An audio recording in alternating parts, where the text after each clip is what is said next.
The sewing circle met on the second Tuesday of every month in the back room of the Methodist Church. On this particular Tuesday in late October, the women of Harlan County had laid out 12 finished squares on the long table to admire and adjust before the final assembly. Nettie Doyle arrived late, which was already a problem, because late meant drawing attention. Drawing attention meant the women had a moment to look before she could set anything down quietly and slip into place. She had her square folded in her coat pocket, a 6-inch piece of warm, brick-colored broadcloth she had cut from an old skirt belonging to her mother, pieced with cream and sage the way she had worked it out in her head on 4 separate nights when sleep wouldn't come. She set it on the table. Nobody spoke for a beat too long. Oh, Nettie. That was Johanna Fletcher, who said things the way a school teacher circles a wrong answer, circling it clearly with patience, as if the error itself was the lesson. We agreed on blue. The 12 squares on the table were blue, blues and ivory with small bursts of pale yellow. They were handsome and careful, and they matched the way a church choir matches, everyone reading from the same sheet. Nettie's square was the color of dried leaves, of a woman's old skirt, of brick on the south side of a building that had caught 40 years of afternoon sun. I misunderstood. She kept her hands flat on the table, one on each side of the square. She hadn't misunderstood. She had made the thing she meant to make, in the colors that felt true, and she was standing now at the table understanding that it was going to cost her. We could put it on a different project, Johanna said. It's lovely work. It just doesn't fit here. There were 9 women in the room. Nettie counted the sounds, a chair scraping, 2 quiet intakes of breath, the specific silence of people who have decided not to say anything. She folded her square. She put it back in her coat pocket.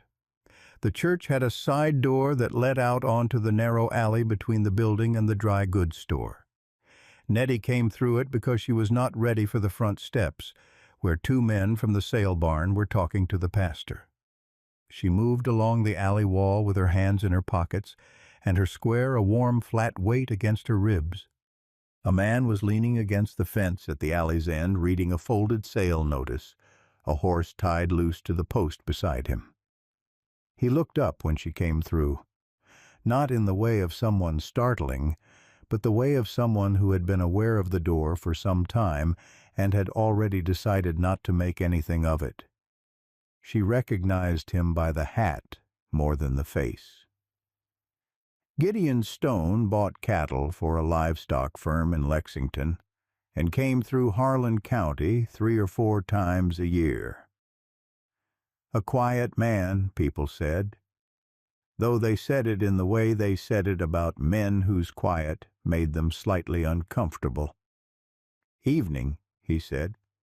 She said good evening and kept walking. Gideon spoke again.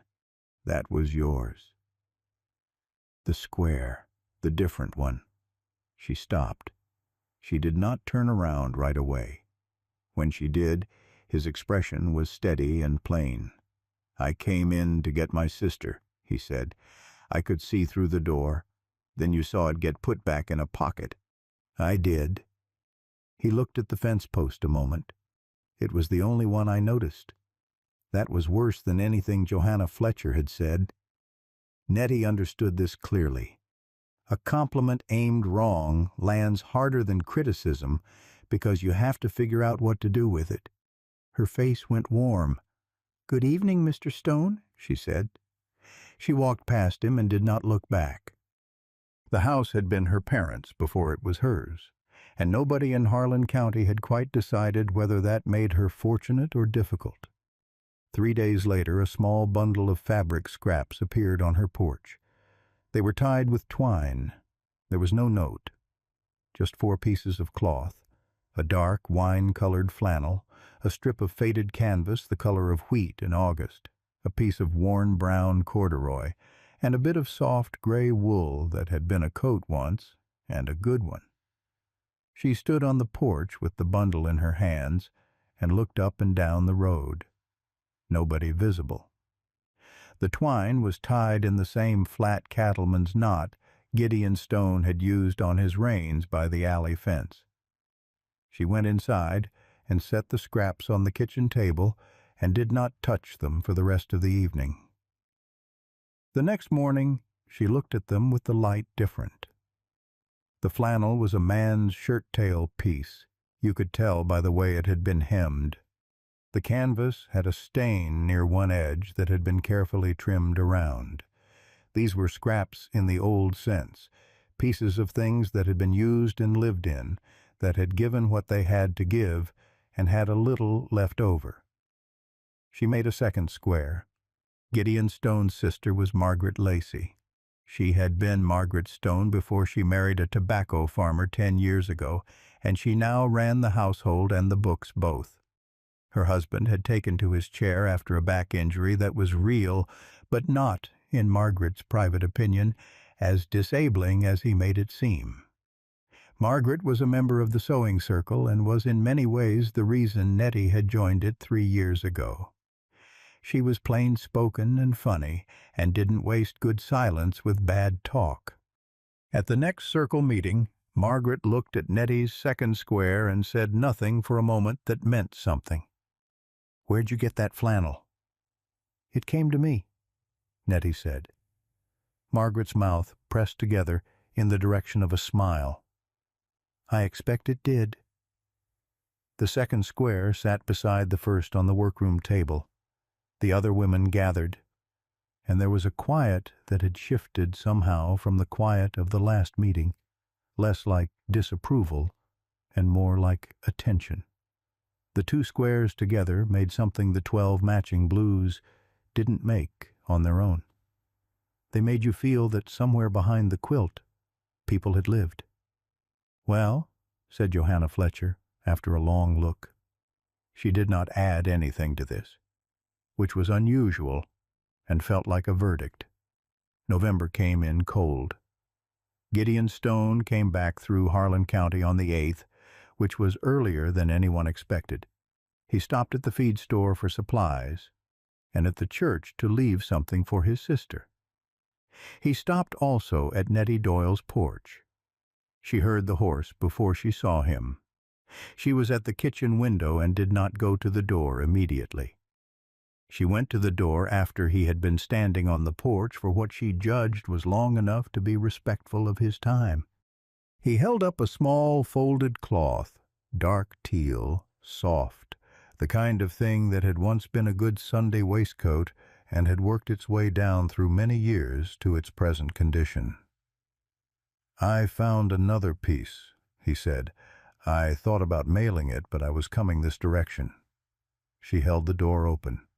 He stepped inside and looked at the room carefully without appearing to. It was the kind of looking that takes in a lot without drawing attention to the fact. The kitchen was clean and the fire was adequate. In the good room there was a quilt frame set up, the 2 odd squares pinned in place beside 8 blue ones, looking like strangers who had been let in out of the cold.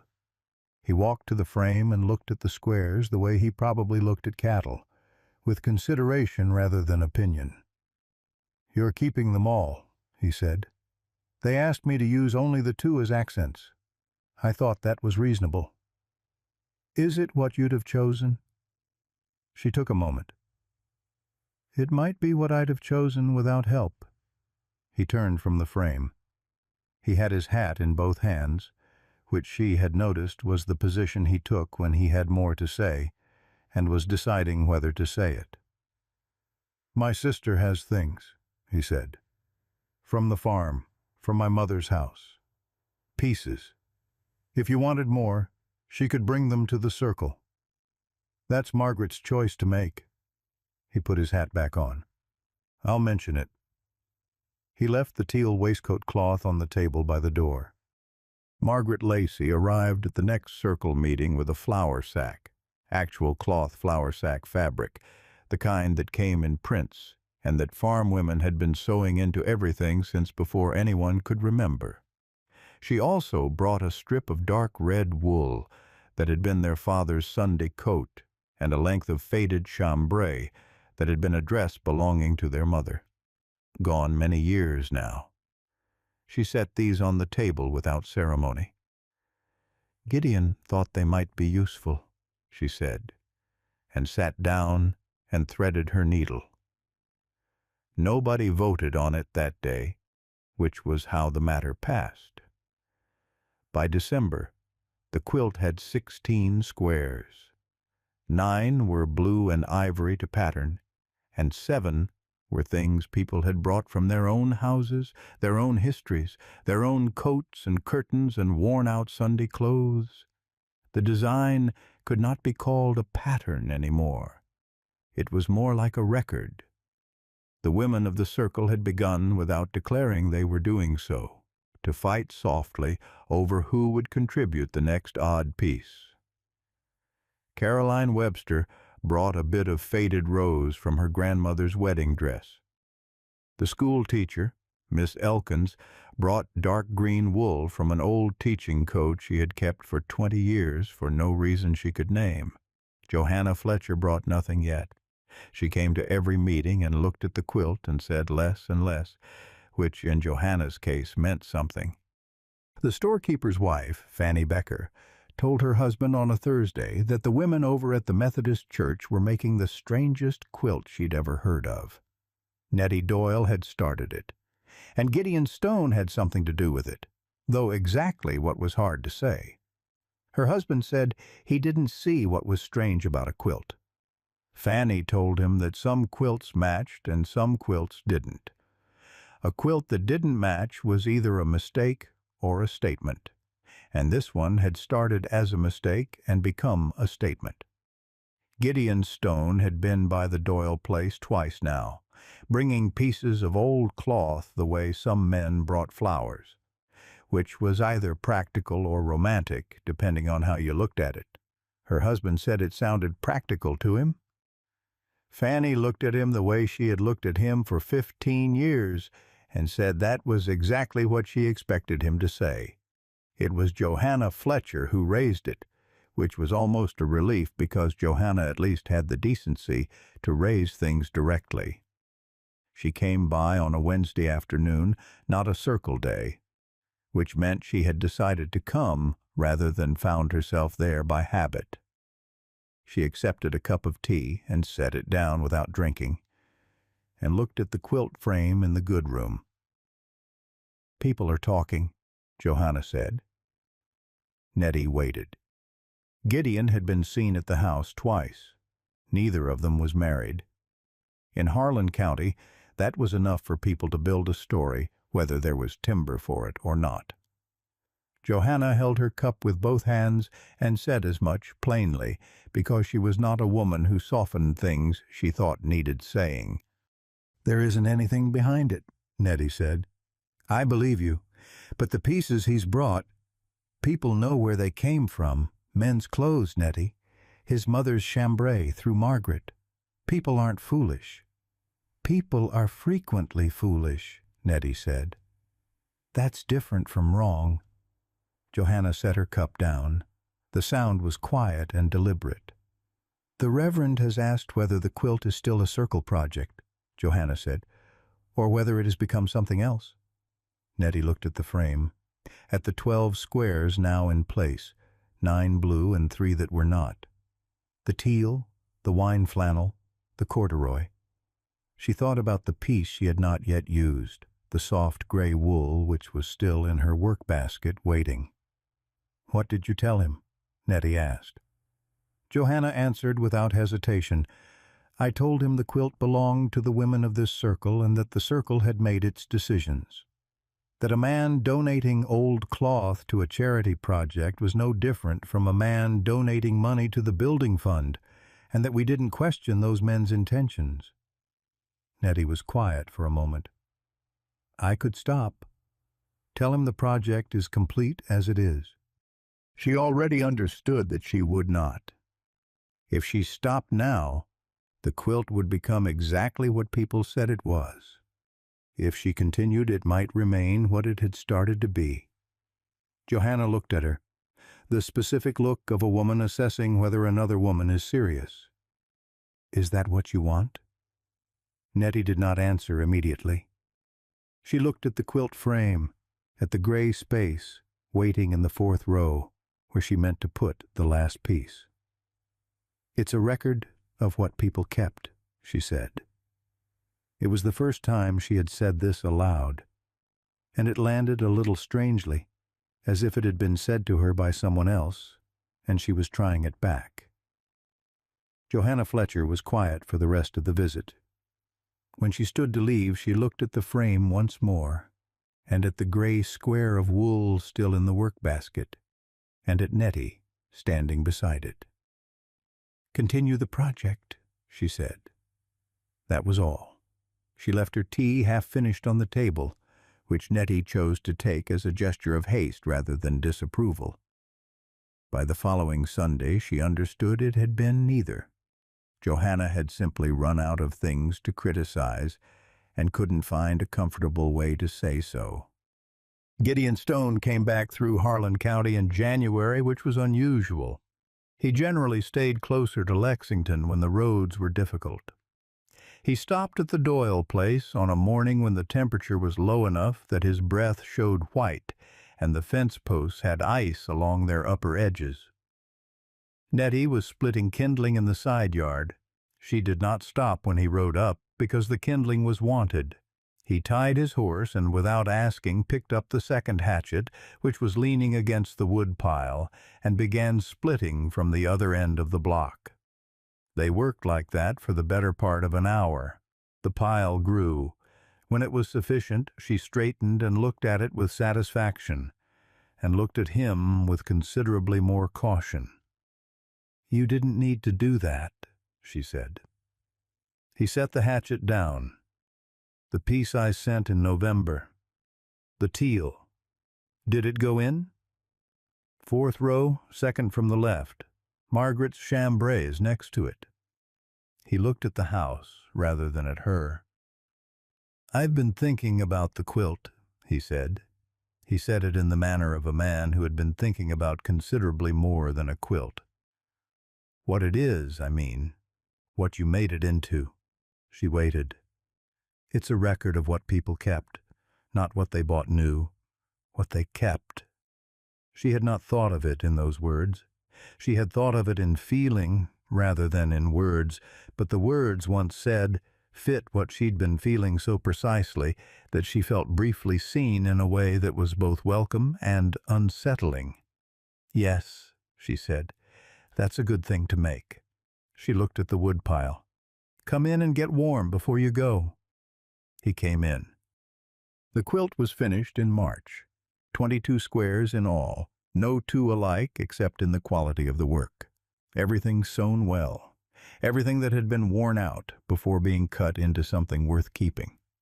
Johanna Fletcher had finally brought a piece, a length of dark navy from her late husband's uniform coat, folded carefully and set on the table without a word.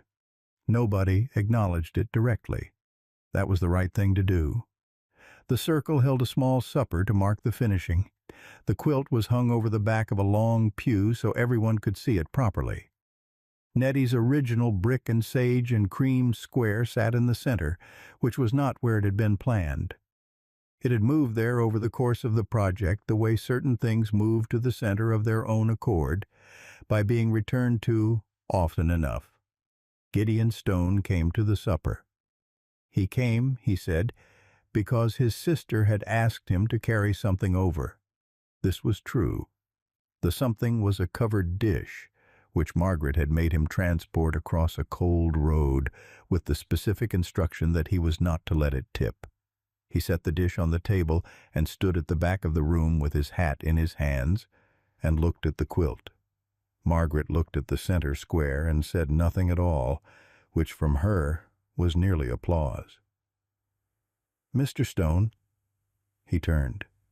Nettie Doyle was standing at his elbow with a cup, which she held out to him in the direct, no-ceremony way she had. "There's coffee," she said. He took the cup. They both looked at the quilt. "That's yours," Gideon said. "In the center." "It was a committee decision. I was outvoted." "You went along with it?" "I was persuaded," she said. He drank his coffee. She stood beside him and watched people move around the quilt, reaching out to touch pieces they recognized. A hand on the chambray, a finger tracing the navy wool, a child pressing her palm flat against the brick broadcloth in the center, as if testing whether it was warm. "I'll be back through in April," Gideon said. It was a statement of schedule. The way he said it meant slightly more than schedule, though not by much. Enough to be acknowledged, not enough to require an answer if no answer was wanted. She looked at the child, who had moved away from the quilt now and was looking up at both of them with the plain assessment children perform on adults in proximity.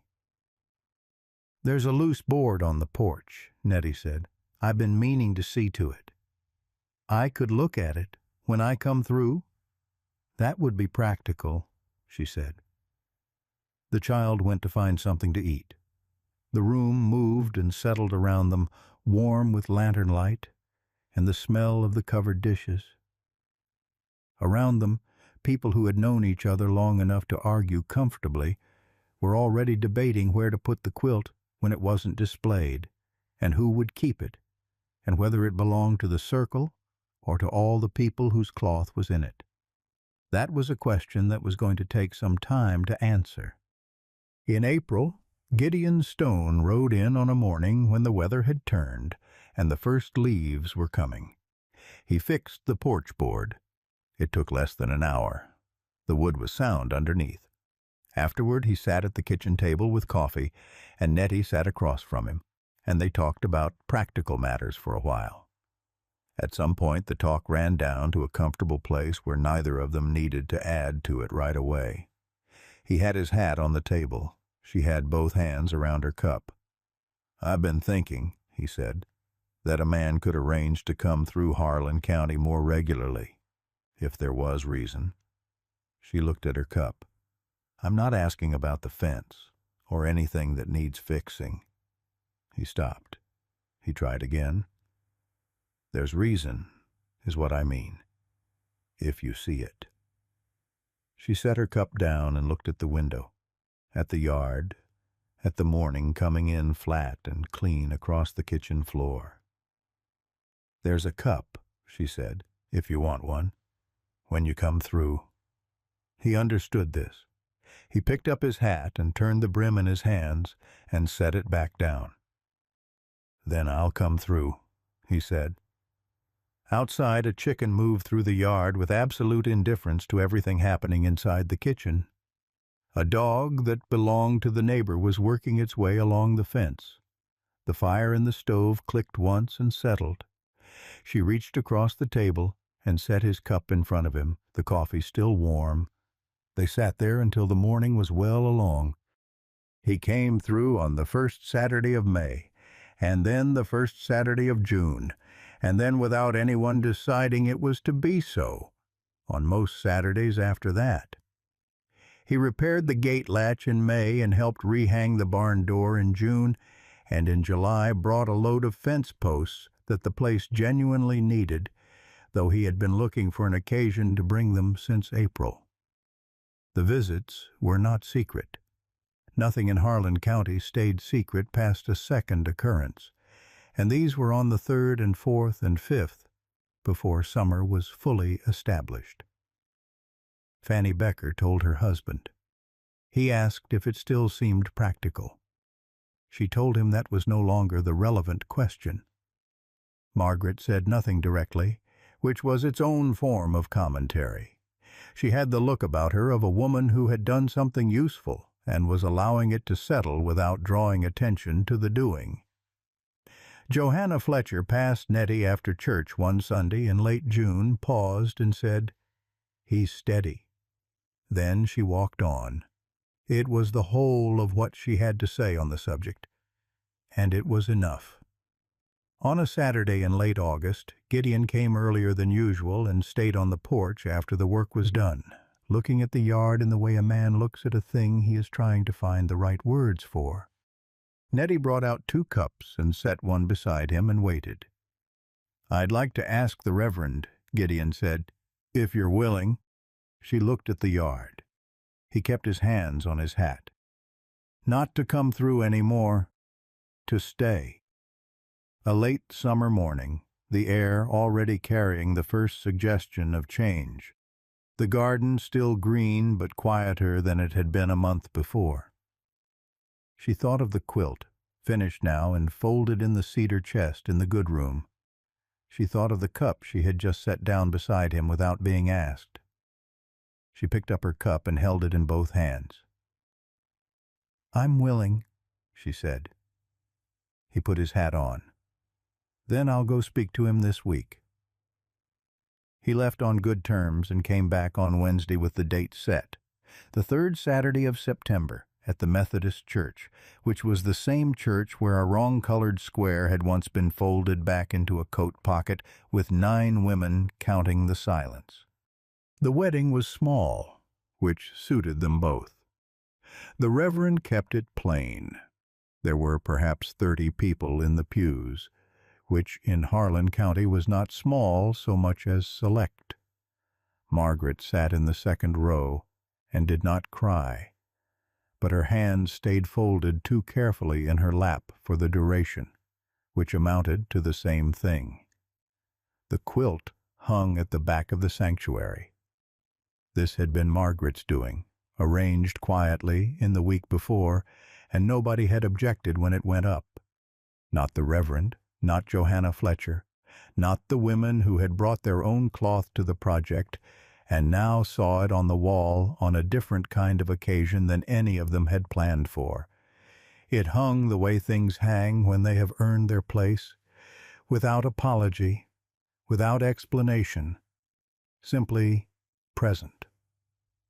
Nettie's original square was in the center, brick and sage and cream, the color of dried leaves of an old skirt, of 40 years of afternoon sun on a south-facing wall.